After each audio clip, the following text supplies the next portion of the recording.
Central primary education মাগুরার পক্ষ থেকে তোমাদের সকলকে জানাই আন্তরিক শুভেচ্ছা ও অভিনন্দন।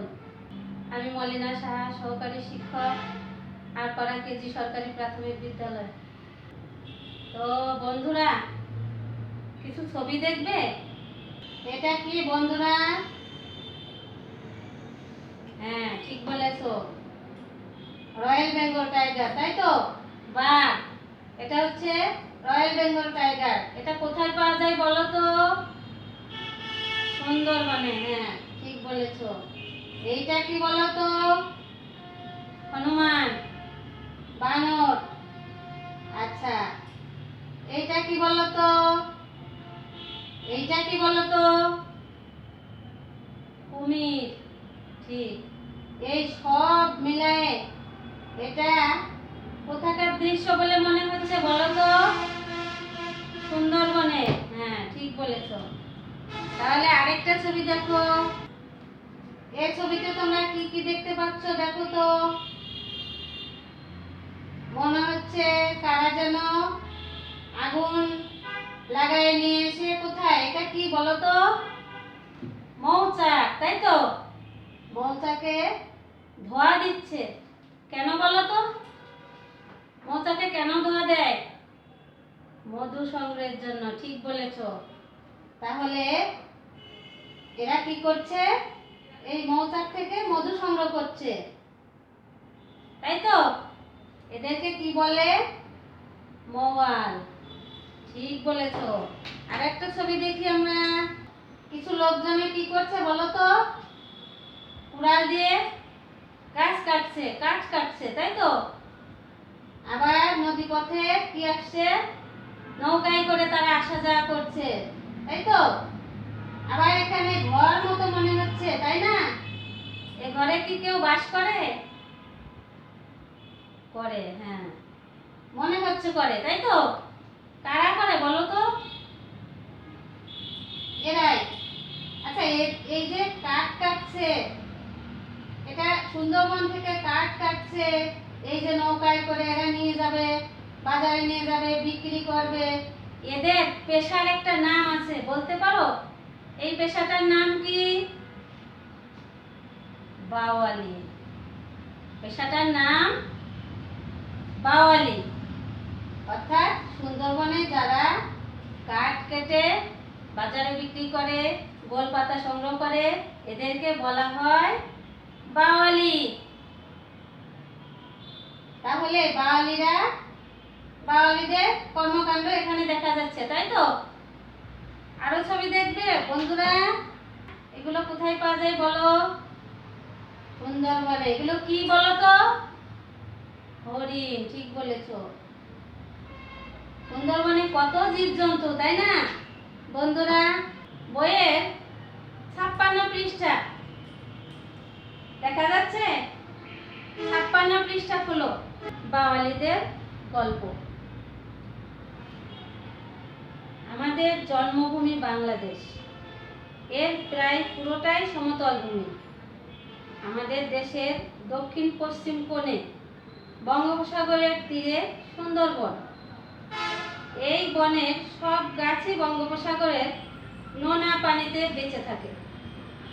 এই বন নানা ধরনের হাজার রকমের পশু ও পাখিতে পূর্ণ। সুন্দরবনের কোণে কোনো জায়গায় গাছপালা এত ঘন যে সূর্যের আলো মাটিতে পৌঁছায় না। সুন্দরবনে 3 পাশে ছড়িয়ে আছে অনেক গ্রাম। গ্রামের মানুষ কৃষিকাজ করেন।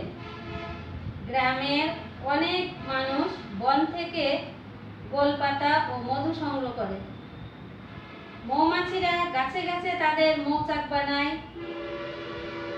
যারা মৌচাক থেকে মধু সংগ্রহ করেন তাদের বলে মৌয়াল। সুন্দরবনে বিভিন্ন ধরনের হাজার হাজার গাছ আছে। এই সব গাছ উপকূলীয় এলাকার জন্য প্রাকৃতিক ঢাল হিসেবে কাজ করে। এই জন্য 1989 সাল থেকে সরকার সুন্দরবন থেকে কাঠ আহরণ নিষিদ্ধ করেছে। তবে সরকারের অনুমতি নিয়ে সুন্দরবন থেকে গোলপাতা সংগ্রহ করা যায়। যারা এ কাজ করেন তাদেরকে বলা হয় বাওয়ালি। বাওয়ালিদের কাজ খুবই কষ্টের। শুধু তাই নয়, এই বনে আছে অনেক ভয়ঙ্কর প্রাণী, যেমন বাঘ। বাঘ মাংসাশী প্রাণী, সেজন্য সে অন্য প্রাণী খেয়ে বাঁচে, যেমন হরিণ, বুনো শুয়োর, বানর ইত্যাদি। বাঘ মানুষকেও আক্রমণ করে। তাই সুন্দরবনে বাঘই মানুষের সবচেয়ে ভয়ঙ্কর ভয়ের বিষয়। তাছাড়াও এই বনে বন বিড়াল, বুনো শুয়োর, বানর, সাপ আছে। আর পানিতে আছে মাছ, কুমির ও হাঙর। বাওয়ালি আর মওয়ালরা সুন্দরবন থেকে অনেক দূরের গ্রামে থাকেন। রোজ রোজ বাড়ি ফিরে যাওয়া সম্ভব হয় না, তাহলে কোথাও তাদের থাকার ব্যবস্থা করতে হয়। রাতের বেলায় হিংস্র জন্তুরা তাদের আক্রমণ করতে পারে, তাই তারা নদীর মাঝখানে নৌকার মধ্যে রাত কাটায়। বাঙালিদের অন্য বিপদও আছে। সুন্দরবনের মধ্য দিয়ে লবণাক্ত পানির নদী আর ছোট খাল বয়ে চলেছে। মানুষ লবণাক্ত পানি খেতে পারে না, সেজন্য বাঙালিরা তাদের সাথে পানির ছোট ছোট পাত্র রাখেন। তারা এই পানি খুবই সাবধানে ব্যবহার করেন, একটুও অপচয় করেন না। পানি শেষ হয়ে গেলে সহজেই খাওয়ার পানি পাওয়া যাবে না সুন্দরবনে। সেজন্য সুন্দরবন থেকে নানা কিছু সংগ্রহ করার জন্য যারা বনে যান তাদের সাবধানতা অবলম্বন করতে হয়। এবার বন্ধুরা, আমি যে পাঠ্যাংশটুকু করব, তোমাদের সাথে আলোচনা করব যে পাঠ্যাংশটুকু নিয়ে, সেটুকু এবার মনোযোগ সহকারে হাত দিয়ে মিলাও, আঙুল দাও, এবং আমি যে শব্দটা দুইবার ব্যবহার করব, দুইবার উচ্চারণ করব, সেটার দিকে বেশি মনোযোগী হবে। ঠিক আছে বন্ধুরা?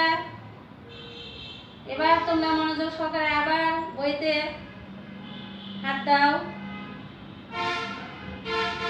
বাঙালিদের গল্প।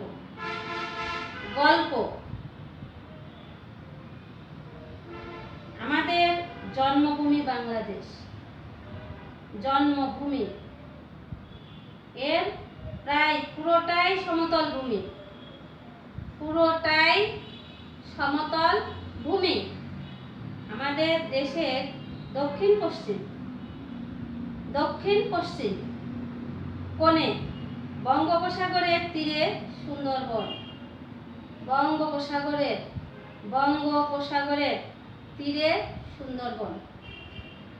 এই বনের সব গাছই বঙ্গোপসাগরের নোনা পানিতে বেঁচে আছে। এই বন নানা ধরনের হাজার রকমের পশু ও পাখিতে পূর্ণ। সুন্দরবনের কোনো কোনো জায়গায় গাছপালা এত ঘন যে সূর্যের আলো মাটিতে পৌঁছায় না। সুন্দরবনের তিন পাশে ছড়িয়ে আছে অনেক গ্রাম। গ্রামের মানুষ কৃষিকাজ করেন। গ্রামের অনেক মানুষ বন থেকে গোলপাতা ও মধু সংগ্রহ করে। মৌমাছিরা গাছে গাছে তাদের মৌচাক বানায়। যারা মৌচাক থেকে মধু সংগ্রহ করেন তাদের বলে মৌয়াল। সুন্দরবনে বিভিন্ন ধরনের হাজার হাজার গাছ আছে। এই সব গাছ উপকূলীয় এলাকার জন্য প্রাকৃতিক ঢাল হিসেবে কাজ করে। উপকূলীয় এলাকার জন্য প্রাকৃতিক শিক্ষার্থী বন্ধুরা খেয়াল করবে, প্রাকৃতিক ঢাল হিসেবে কাজ করে। এই জন্য 1989 সাল থেকে সরকার সুন্দরবন থেকে কাঠ আহরণ নিষিদ্ধ করেছে। তবে সরকারের অনুমতি নিয়ে সুন্দরবন থেকে গোলপাতা সংগ্রহ করা যায়। যারা এই কাজ করেন তাদেরকে বলা হয় বাওয়ালিদের কাজ খুবই কষ্টের। জন্মভূমি অর্থ কি? হ্যাঁ, ঠিক বলেছো। জন্মভূমিটা হচ্ছে আমরা যে যেখানেই জন্মগ্রহণ করি সেটাই তার জন্মভূমি অর্থাৎ জন্মস্থান, তাই তো? যেখানে জন্মগ্রহণ করা হয় সেটা হচ্ছে তার জন্মভূমি অর্থাৎ জন্মগ্রহণের স্থান। সমতল ভূমি, সমতল ভূমিটা কি বন্ধুরা? সমতল ভূমি হচ্ছে উঁচুও নয় নিচুও নয়, সমান ভূমি, তাই তো? আর তারপরে আমরা পড়েছি কি কৃষিকাজ। কৃষিকাজ কি বলতো বন্ধুরা? কৃষিকাজ অর্থ কি? হ্যাঁ, ঠিক বলেছো, চাষাবাদ। চাষাবাদ। তোমরা কি বলতে পারো সুন্দরবন কোথায় অবস্থিত? দক্ষিণ দিকে বঙ্গোপসাগর আছে না? বাংলাদেশের বঙ্গোপসাগর কোন দিকে? দক্ষিণ দিকে। এই দক্ষিণ পশ্চিম কোণ ঘেঁষে সুন্দরবন অবস্থিত। ঠিক আছে বন্ধুরা? তাহলে আবার বলো তো সুন্দরবন কোথায় অবস্থিত? হ্যাঁ, বাংলাদেশের দক্ষিণ পশ্চিম কোণে বঙ্গোপসাগরের তীরে সুন্দরবন অবস্থিত। আচ্ছা বন্ধুরা, সুন্দরবনে যারা মধু সংগ্রহ করে তাদেরকে কি বলে বলতে পারো? মনে আছে? হ্যাঁ, ঠিক বলেছো বন্ধুরা, মৌয়াল বলে। হ্যাঁ, আচ্ছা বাওয়ালি কারা বলো তো? কারা বাওয়ালি? যারা সুন্দরবনে বন থেকে কাঠ কাটে, বাজারে বিক্রি করে, গোলপাতা কাটে, মানে এর উপরেই তাদের জীবিকা নির্বাহ করে, এরাই হচ্ছে কি বাওয়ালি, তাই তো? তাহলে সুন্দরবন থেকে যারা কাঠ কেটে বা গোলপাতা এনে বাজারে বিক্রি করে তাদেরকে বলা হয় বাওয়ালি। যে পাঠ্যাংশটুকু তোমাদের আমি পড়ালাম এইটুকুর মধ্যে থেকে তোমরা যুক্ত বর্ণগুলো বাছাই করো এবং সেটা খাতায় লিখে ফেলো। দেখো বন্ধুরা, সুন্দরবন, এখানে যুক্ত বর্ণটা কি দেখো তো? দন্তের নয় দয়। এটাকে ভেঙে দেখালে কি হয়? দন্ত ন যোগ দ, দন্ত ন যোগ দ। এই দন্তের নয় দয় দিয়ে একটা শব্দ বলো তো। আনন্দ। হ্যাঁ, ঠিক বলেছো। অন্দর, তাই না? অনেক শব্দই হয়। আচ্ছা, এবার আমরা দেখি বঙ্গোপসাগর, এখানে যুক্ত বর্ণটা কি দেখো? ওই গ, ও যোগ গ, ও আর গ এই দুটা শব্দে একত্রে হয়েছে ওই গ। ওই গ দিয়ে শব্দ বলো তো। রঙ্গ, তাই তো? ভঙ্গ। আচ্ছা, নিষিদ্ধ। নিষিদ্ধ এখানে যুক্ত বর্ণ দেখো তো কি আছে? দয় ধ। এটা কি ধর মতো মনে হচ্ছে? দয়ের নিচে যেটা আছে এটা কি ধয়ের মতো মনে হচ্ছে? আসলে আমরা লিখি তো দয় ধ এরকম লিখি, তাই না? কিন্তু এখানে তোমাদের আরেকভাবে লেখা হয়েছে দয় ধ। যেহেতু তোমরা প্রথম শ্রেণীতে এভাবে পড়েছো, দ্বিতীয় শ্রেণীতে এভাবে পড়েছো, কিন্তু এখন তোমরা একটু বড় হয়েছো, চতুর্থ শ্রেণীতে পড়ো, তাই তোমাদের এইটা আরো কোনভাবে লেখা যায় সেভাবে লেখানো হয়েছে, বুঝছো? তাহলে এটাও দয় ধয়, আবার এটাকেও দয় ধয় বলা হয়, ঠিক আছে? দ যোগ ধ। দয় ধয় দিয়ে শব্দ কি হতে পারে? যুদ্ধ, শুদ্ধ, তাই তো? আচ্ছা, পশ্চিম, এখানে যুক্ত বর্ণ কালো স চ, কালো স যোগ চ, দক্ষিণ কিয় ক যোগ মূর্ধন্য ষ। এগুলো তোমরা এই দুইটা তোমরা নিচের শ্রেণীতেই পড়েছো, তাই না? আচ্ছা বন্ধুরা, এবার এই যুক্ত বর্ণ দিয়ে শব্দ তৈরি করা শিখেছো, তাই না? এই শব্দগুলো দিয়ে আবার তোমাদের বাক্য তৈরি করতে হবে, একটি করে বাক্য তৈরি করতে হবে। এই বাক্যগুলো তোমরা বাড়ি বসে বাক্যগুলো তৈরি করে খাতায় লিখবে, ঠিক আছে বন্ধুরা? তোমরা খেয়াল করো, আমরা কিছু শব্দের অর্থ দেখি। জন্মভূমি, জন্মভূমি অর্থ কি? যে দেশ বা ভূমিতে জন্মগ্রহণ করা যায়। এগুলো তোমরা একটু দ্রুত খাতায় লিখে নাও বন্ধুরা। জন্মভূমি হচ্ছে যে দেশ বা ভূমিতে জন্মগ্রহণ করা যায়, ঠিক আছে বন্ধুরা? সমতল ভূমি, সমতল ভূমি অর্থ হচ্ছে তল সমান যে ভূমি, তল সমান যে ভূমি। কৃষিকাজ, চাষাবাদ। বন্ধুরা একটু দ্রুত খাতায় তুলে নাও।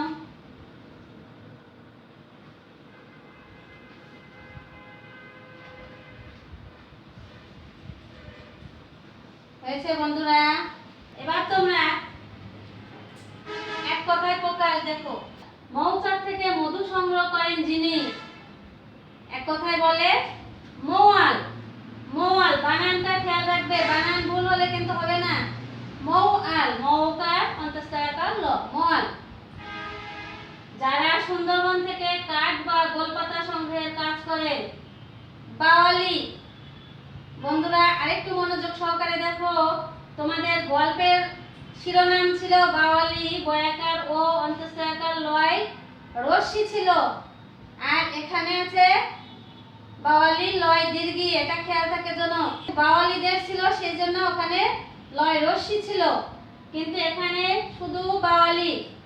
এখানে লি, বাওয়ালির পরে জোর আছে তাই এখানে দীর্ঘিকার হয়েছে, মনে থাকবে বন্ধুরা? তোমাদের সাথে একটা খেলা খেলতে চাই আমি, তোমরা খেলবে? একটা খেলা, খেলাটা খুবই সুন্দর এবং খুব মনোযোগ সহকারে খেলাটা দেখবে, ঠিক আছে? খেলাটা হচ্ছে শব্দ মিলের খেলা। তোমরা শব্দ মিলের খেলা খেলেছো কখনো? খবরের কাগজে দেখেছো? কিছু শব্দ দেয়া মানে বর্ণ দেয়া থাকে, ওর ভেতর থেকে কিছু মিচিং বর্ণ দেয়া থাকে, ওখানে কি দিয়ে তোমাদের শব্দ তৈরি করতে হবে। আর এখানে আমি মিচিং দেইনি, আমি এখানে সব বর্ণই দিয়েছি, পূরণ করে দিয়েছি, কিন্তু এখানে আমি যে পাঠ্যাংশটুকু পড়িয়েছি তার মধ্যে থেকে 3টা শব্দ এর মধ্যে আছে, সেটা তোমাদের মিলাতে হবে। সুন্দর করে জিনিসটা দেখে নাও, খাতায় তুলে নাও এবং এখান থেকে একটু মিলিয়ে নাও। সেটা হতে পারে এভাবে মিলবে, হতে পারে এভাবে মিলবে, হতে পারে এভাবে, হতে পারে নিচ থেকে উপর, যে কোনো ভাবে তোমরা এখান থেকে সেই শব্দ 3টা মেলাতে চেষ্টা করবে, ঠিক আছে? আগে এখনই খাতায় তুলে নাও, এরপরে তোমরা এটা বাড়ি বসে মাথা খাটিয়ে সুন্দর করে এই শব্দ 3টা মিলিয়ে তোমাদের শ্রেণী শিক্ষকের কাছে স্কুল খুললে এটা জমা দিবে, ঠিক আছে? এটা সুন্দর করে তুলে নাও বন্ধুরা। হয়েছে তাই না? এবার তোমাদের বাড়ির কাজ, এটা তো তোমাদের গেম তাই না? এবার তোমাদের বাড়ির কাজটা নিয়ে নাও। বাড়ির কাজটা হচ্ছে বাঙালিদের জীবনযাত্রা সম্পর্কিত 5টি বাক্য খাতায় লিখো। বাঙালিদের জীবনযাত্রা কত কঠিন দেখেছো? ওই যে কুড়িয়ে ঘর বানিয়েছিল উপরে, কারণ তারা রাত হয়ে যায়, বাড়ি ফিরতে পারে না, সাপ আছে, বাঘ আছে, কত জীবজন্তু আছে, তারা তাদের উপরে আক্রমণ করবে, তাহলে ওদের কত কষ্ট দেখেছো? বাঙালিদের এই জীবনযাত্রা সম্পর্কে তোমার নিজের ভাষায় 5টি বাক্য লিখবে এবং এটা স্কুল খুললে তোমার বাংলা টিচারের কাছে এটা জমা দিবে। তো শিক্ষার্থী বন্ধুরা, আমাদের পাঠটি আজ আমরা এখানেই শেষ করছি। তোমরা সুন্দর থাকো, সুস্থ থাকো, তোমাদের সুস্বাস্থ্য কামনায় আমি এখানেই আমার পাঠটি শেষ করছি।